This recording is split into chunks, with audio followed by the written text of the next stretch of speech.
Assalamualaikum warahmatullahi wabarakatuh. Halo semuanya, kembali lagi bersama saya di Kita Film. Video kali ini adalah alur cerita dari sebuah film yang dibintangi oleh Donnie Yen yang berjudul Sakra. Tapi sebelum kita menuju ke alur ceritanya, seperti biasa ya, pastikan teman-teman sudah subscribe channel ini. Film diawali di sebuah tempat yang bernama Jinghu dari dinasti Song. Sepasang suami istri dari sekte pengemis menemukan bayi di depan pintu rumahnya. Mereka lalu merawat anak itu dan memberinya nama Xiao Feng. Beberapa tahun kemudian, seorang biksu datang ke Jinghu dengan membawa sebuah kurungan. Dia lalu bertemu dengan Xiao Feng yang kini sudah dewasa. Kurungan itu ternyata berisi seorang pemuda yang bernama Duan Yu. Dia adalah putra dari penguasa Jinghu. Xiao Feng meminta agar sang biksu melepaskan Duan Yu. Tapi sang biksu menolak dan terjadilah pertarungan antara Xiao Feng melawan anak buah sang biksu. Dengan ilmu bela diri tinggi yang dimilikinya, Xiao Feng dapat dengan mudah bisa mengalahkan mereka. Sang biksu pun akhirnya turun tangan dan bertarung melawan Xiao Feng.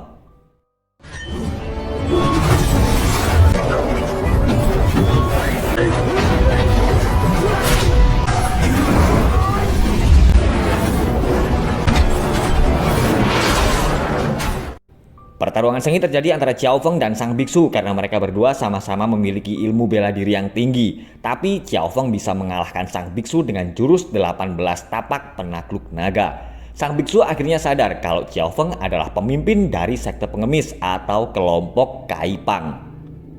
Para anggota dan tetua Kaipang sedang berkumpul karena telah terjadi masalah besar. Bai Xijing menuduh Xiao Feng sebagai pengkhianat karena telah membunuh wakil ketua Ma. Istri wakil ketua Ma yang bernama Kang Min berkata kalau dia telah melihat Xiao Feng telah membunuh suaminya.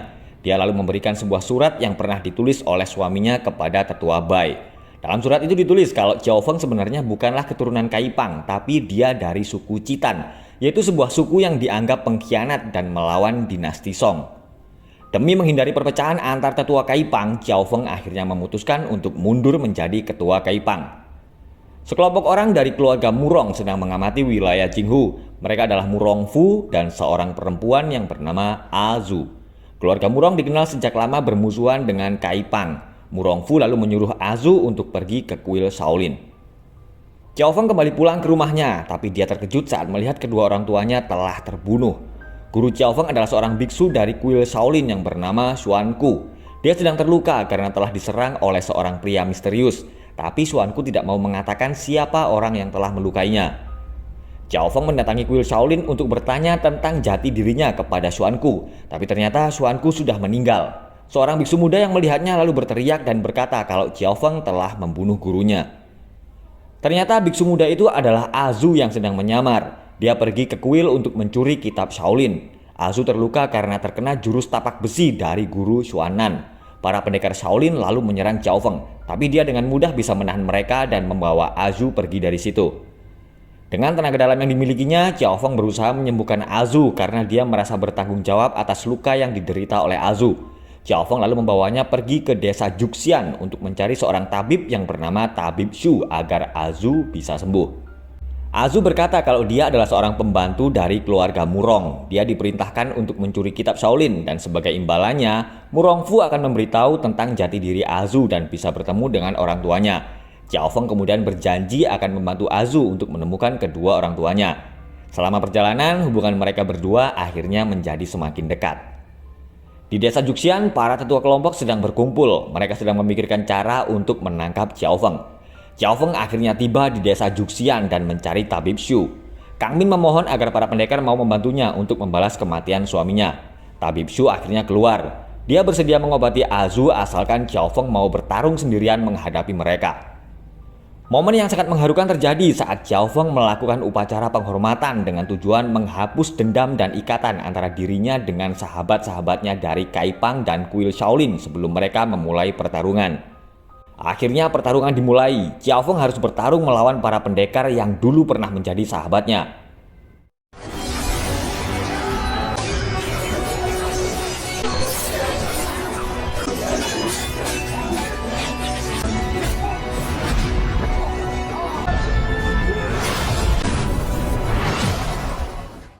Saat Xiao Feng bertarung, Kang Min menangkap Azu. Melihat Azu sedang dalam bahaya, Xiao Feng marah dan menghabisi para pendekar dari Juxian. Xiao Feng berhasil menyelamatkan Azu, tapi tiba-tiba tabib Su menusuknya dari belakang. Meskipun dia tahu kalau para pendekar itu mengincar nyawanya, Xiao Feng tetap tidak mau pergi karena dia ingin menepati janjinya kepada Azu. Xiao Feng tidak dapat mengeluarkan kekuatannya karena tabib Su telah menusuk titik Qihui miliknya. Tapi dia tetap melawan para pendekar itu dan melindungi Azu. Atap bangunan tiba-tiba jatuh dan ada sosok pria misterius yang membawa Xiao Feng pergi. Tabib Su akhirnya menepati janjinya dan akan menyembuhkan Azu. Sementara itu, Mu Rongfu sedang bersama pasukannya. Selama ini dia bertujuan untuk menghancurkan dinasti Song agar kerajaan Yan milik ayahnya bisa berkuasa lagi. Pria misterius itu menyembuhkan luka-luka Xiao Feng dan dia ternyata juga tahu siapa orang tua Xiao Feng. Pria itu tiba-tiba pergi saat Xiao Feng bertanya siapakah dia sebenarnya. Tabib Su keluar kamar dengan kondisi terluka. Dia lalu menyuruh anak buahnya menangkap Azu.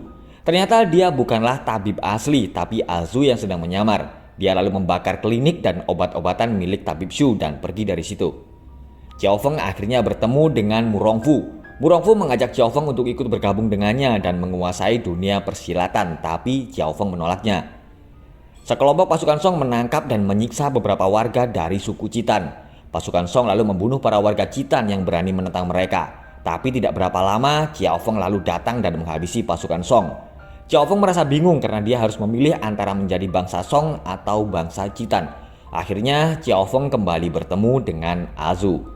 Xiao Feng berjanji setelah dia dan Azu sudah tahu siapa jati diri mereka, Xiao Feng akan mundur dari dunia persilatan dan hidup bersama Azu. Kang Min pergi menemui Bai Xijing. Ternyata mereka berdua adalah pelaku pembunuhan wakil ketua Ma atas perintah dari penguasa Jinghu yang bernama Duan Zhengchun. Dan ternyata itu bukanlah Kang Min, tapi Azu yang sedang menyamar. Xiao Feng dan Azu pergi ke desa Jinghu dan bertemu dengan Duan Zhengchun. Zhengchun memiliki seorang putri yang bernama Azi, anak dari hasil hubungan dengan selirnya yang bernama Xingzu. Dan ternyata Azu adalah putri dari Zhengchun. Saat dia masih bayi, Xingzu memberikan Azu kepada orang lain karena Zhengchun telah meninggalkannya. Xiao Feng akhirnya menemui Zhengchun dan langsung menyerangnya. Tapi yang diserang Xiao Feng ternyata bukanlah Zhengchun asli, tapi Azu yang menyamar menjadi ayahnya. Dia melakukan itu agar Xiao Feng tidak membunuh ayahnya. Karena terluka parah, Azu akhirnya meninggal di pelukan Xiao Feng. Xiao Feng membawa mayat Azu dan memberitahu Zhengchun kalau Azu adalah putrinya. Zhengchun lalu berkata kalau dia bukanlah pembunuh orang tua Xiao Feng. Bai Xijing telah memanfaatkan Xiao Feng untuk membunuhnya. Xiao Feng sangat marah dan pergi menemui Bai Xijing yang kini telah menjadi pemimpin Kaipang. Selama ini Bai Xijing bekerja sama dengan Kang Min dan Mu Rongfu untuk menghancurkan dinasti Song. Tiba-tiba Azi muncul dengan membawa Kang Min. Dia ingin membalaskan dendam kakaknya. Kang Min ingin semua pria tunduk kepadanya, termasuk Xiao Feng. Azi lalu merusak wajah cantik Kang Min dan Xiao Feng bertarung melawan Bai Xijing. Mu Rongfu bersama pasukannya lalu datang dan menghabisi Bai Xijing karena dia tidak ingin berbagi kekuasaan dengan kelompok Kaipang. Kang Min yang sedang berada di dalam rumah juga ikut terbunuh. Xiao Feng akhirnya keluar dan bertarung melawan Mu Rongfu. Azi datang untuk membantunya menghadapi Mu Rongfu. Dia lalu memberikan pedang pusaka milik ayahnya kepada Xiao Feng. Pertarungan sengit antara Xiao Feng dan Mu Rongfu akhirnya terjadi.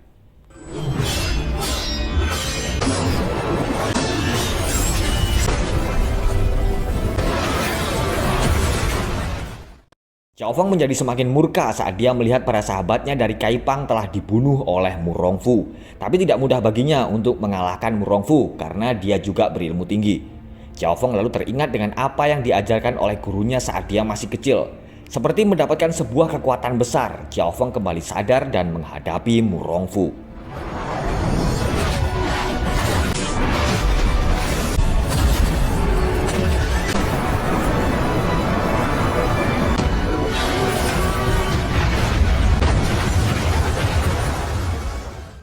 Xiao Feng akhirnya berhasil mengalahkan Mu Rongfu dan mengundurkan diri dari dunia persilatan untuk menepati janjinya kepada Azu.